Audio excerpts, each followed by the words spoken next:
Jangan lupa subscribe YouTube channel Metro TV News dan jangan lupa nyalakan notifikasinya.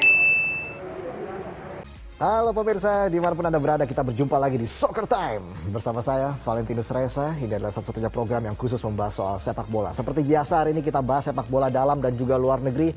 Dari dalam negeri, ya sepertinya masih sakit hati nih ya, Bung Towel dan juga Bung Ropan. Tidak bisa melihat timnas Indonesia. Masih terluka ya? Masih terluka itu ya. Sulit untuk move on. Sulit untuk move on ya? Tapi harus move on dong ya, Bung Harus Towel, dong. Ya? Sulit untuk move on ya, Bung Towel? Iya, kalau evaluasi kan normal. Tapi kalau move on sih biasa aja. Biasa, nanti kita bahas lebih jauh lagi soal itu. Kita mulai Soccer Time dengan head to head berikut ini.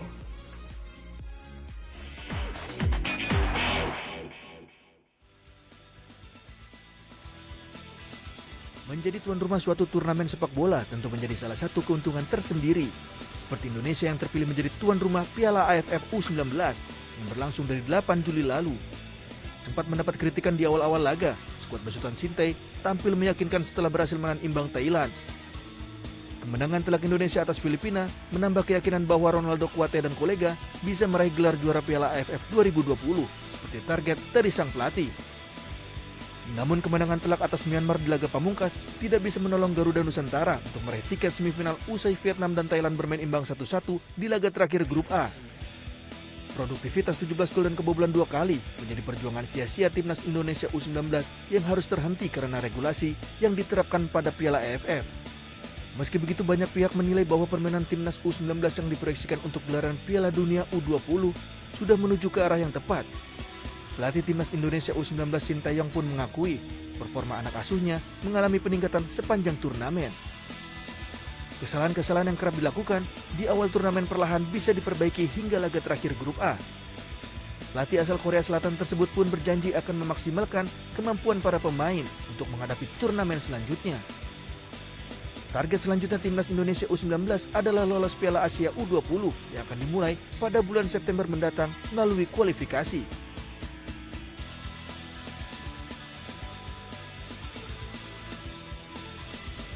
Oke, saya dari Bung Ropan dulu deh. Bung Ropan, kenapa masih sakit hati Bung Ropan?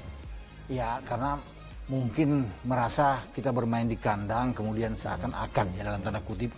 Yang juara Malaysia lagi? Ya, yang juara Malaysia lagi. Ya. Kemudian kita menjadi juara 3 hanya kalah dengan sebuah regulasi. Ya, itu yang membuat yang ya. Tapi kan sebenarnya sudah tahu.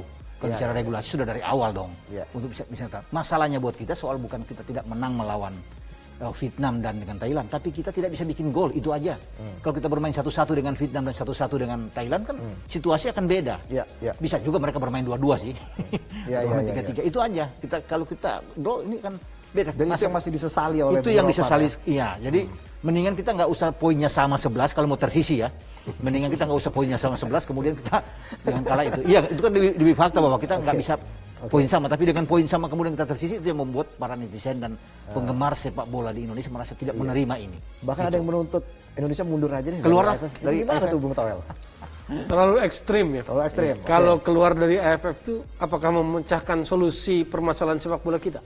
Kan enggak juga. Kedua, mau kemana? Kan itu. Sebetulnya poinnya kalau kita bicara AFF, Indonesia itu harus jadi aktor utama.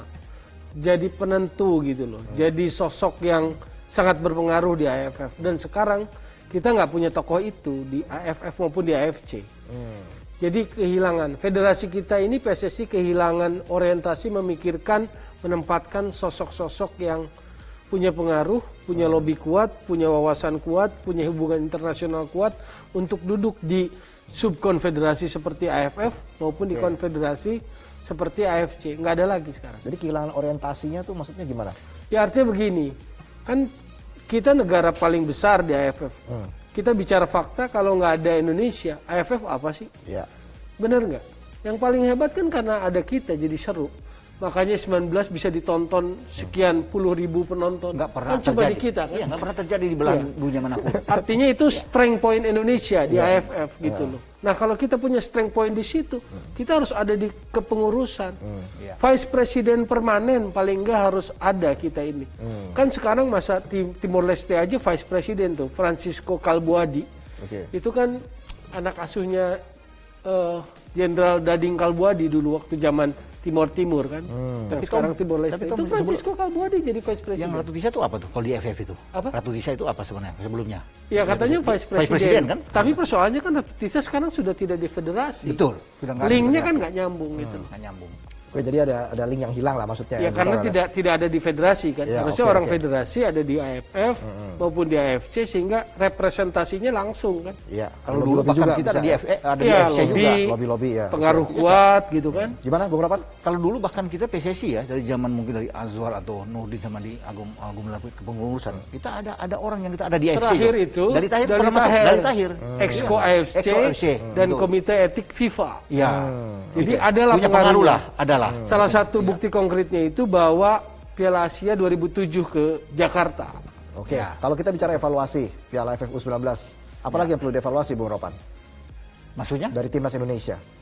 Kalau bicara evaluasi ya masih banyak sebenarnya untuk kalau timnya ini kan dari permainan kalau bisa melihat Iya. permainan. Jadi pemahaman taktikal itu masih kurang, reading the game-nya. Saya pikir masih bagi pemain. Tapi progres itu ada kan? Oh kalau bisa progres itu ke depannya oke, Iya. pemain-pemain ini bagus. Tapi mereka tidak kalah berarti bagus dong. Tidak kalah kan 3 menang 2 imbang. Itu kan saya bilang tadi, hanya masalahnya mereka nggak bisa bikin gol itu aja. Oke. Tapi memang kalau bicara soal ada kesalahan ada yang perlu dibenahi, tentu pasti Sintayong tahu lah. Passing juga masih kurang. Finishing juga walaupun kita bisa mencetak gol banyak ke gawang Brunei 7, Filipina 5, kemudian Myanmar 5, tapi kan kita tidak bisa mencetak gol ketika harus bertemu dengan tim yang punya level bagus seperti Vietnam dan Thailand. Itu masalahnya di situ karena Oke. finishing kesempatan untuk bikin gol ada, untuk bisa Iya, menang, iya, tapi iya, tidak iya. bisa mendapatkan itu. Oke, jadi kalau kita bicara ini bukan masalah head to head tapi masalah fair play. Bung Toel banyak juga yang Oke. mengatakan seperti itu. Bagaimana respon Anda Bung Toel? Ya fair play bisa debatable lah. Fair play itu bisa debatable, katakanlah 10 menit terakhir Thailand dan Vietnam main seperti itu. Kan mereka juga bisa dalam konteks sudut pandang mereka adalah main aman. Ya, ya. Maksudnya siapapun yang ada di posisi Vietnam dan Thailand akan sangat reasonable, akan sangat masuk akal mereka main aman gitu loh. Jadi tidak dalam kacamata main mata, main sabun sejak awal. Tapi mereka memang posisinya diuntungkan. Oke. Karena dengan aturan head to head, mereka bertemu terakhir, maka mereka pegang bola kan, dalam tanda kutip mereka pegang bola. Lalu setelah satu-satu mereka main aman kan juga masuk akal, debatable. Oke. Sebetulnya adalah kuncinya itu tadi, secara teknis aja. Bahwa secara teknis tim 19 gagal menang dari Vietnam sama Thailand nggak apa-apa, nggak perlu divonis mati juga. Kan mereka timnas 19 yang posisinya masih development, masih pembinaan. Jadi nggak perlu divonis salah juga kalau mereka masih kurang, nggak perlu disanjung setinggi langit juga kalau mereka pemain potensial gitu loh, supaya nggak apa ya star syndrome ya, dikit-dikit wonder kid, dikit-dikit wonder kid. Kalau buat saya sih, saya menghindari itu gitu loh. Oke. Cuma mungkin Reza kalau saya perlu tambahkan di sini, Ya. pemain-pemain kita mungkin atau tim kita akan banyak yang melihat di luar, saya akan dikerjain. Kenapa? Mungkin di prank di sini. Kalau bisa melihat ya, di babak pertama kan mereka masih 0-0. Di saat kita leading 4-1 melawan Myanmar. Jadi memang kelihatan sekali tidak mau ada salah satu untuk bisa bikin gol di sini. Sehingga ada harapan buat kita akan lolos kalau kedua tim akan bermain, Vietnam dan Thailand ini bermain imbang. Kalau 0-0 kan kita bisa lolos. Kita bisa juara grup. Menurut Anda ada main mata di situ? Sepertinya banyak yang mencisnanya itu dan saya bisa melihat. Dan kemudian di babak kedua, keduanya tidak mau mencetak gol itu di menit-menit awal. Ini akan lebih kentara kalau bisa mencetak gol di menit 55 atau 50, 1-1. Kemudian mereka bermain dengan malas-malasan seperti itu. Itu akan kelihatan. Tapi mereka pukul itu di menit di atas 70 dan terlalu sangat dekat sekali kelihatan ya. Ketika Thailand bikin di menit 72, 4 menit kemudian langsung balas 1-1. Iya, iya, iya. Dan setelah gol itu, kedua tim sudah bermain jalan kaki. Sudah nggak mau lagi mencetak gol. Nah di situ mungkin disinyalir bahwa ini tidak fair play. Walaupun memang sama-sama ingin mencari aman ya. Tetapi kan kondisi tinggal 10 menit itu kan enak bagi kedua tim untuk bisa... Kalau 30 menit lebih ketahuan lagi bermain. Iya. Makanya mereka menghindar di menit-menit awal babak kedua. Makanya itu kan debatable. Gitu. Debatable, iya. Makanya itu dia. Sudut pandangnya kalau dari Indonesia kan situ. begitu. Tapi kan kalau kita introspeksi kan mendingan timnya sendiri yang lebih meyakinkan. Oke, tapi Sintayong sepertinya sudah menyindir ya kan Vietnam Thailand, PSSI juga sudah menyindir Vietnam Thailand, main mata begitu. Jadi mungkin opini yang terbentuk di publik juga ini Vietnam Thailand mempermainkan Indonesia begitu. Bagaimana Bung Toel merespon hal tersebut? Ya makanya federasi itu harus mengedukasi, menurut saya sih mengedukasi publik supaya melihat sepak bola dengan sudut pandang yang benar gitu loh. Jangan ketika dirugikan teriak-teriak. Oke. 2013 saya ingat betul SEA Games di Myanmar. Indonesia lawan Myanmar di penyisihan grup.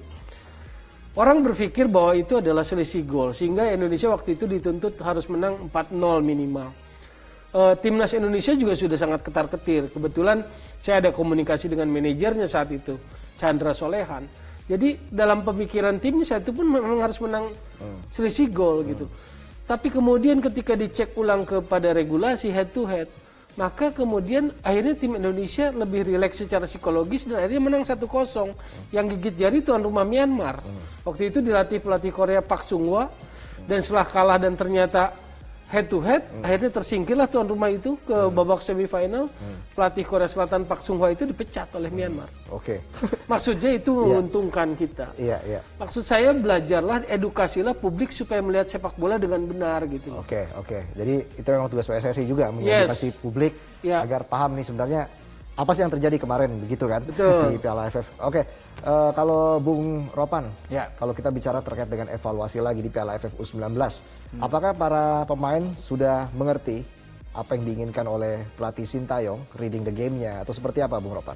Tidak semua ya seperti untuk mengerti apa yang diinginkan oleh Sintayong kan, karena kadang kan Sintayong juga agak kesal juga kalau apa yang diinginkan tidak dijalankan dengan baik. Tapi setidaknya ada satu yang saya lihat bagus ketika banyak orang memperbincangkan masalah tentang Marcelino Ferdinand yang cedera, seakan-akan kita kehilangan di sana karena ini pemain yang bisa mengatur itu. Tapi Sintayong karena sangat cerdas saya lihat di sini, dia bisa memainkan seorang Sanadin Faris di sana. Dan dia Anda menyoroti rotasi dari Sintayong kemarin. Iya kan? Seakan-akan kan bilang kalau Marcelino ini nggak ada, kita nggak ada yang bisa ngatur di tengah. Memang dia pemain bagus.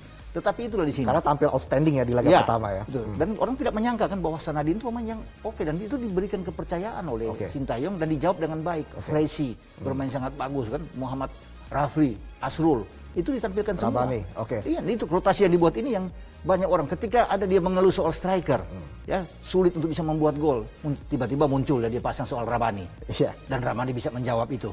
Secara total bisa. Jadi hal-hal seperti itu yang nanti kita bahas itu lebih lanjut lagi. Iya. Tetaplah di Soccer Time pemirsa, kami masih akan kembali dengan pembahasan lainnya. Tetaplah bersama kami.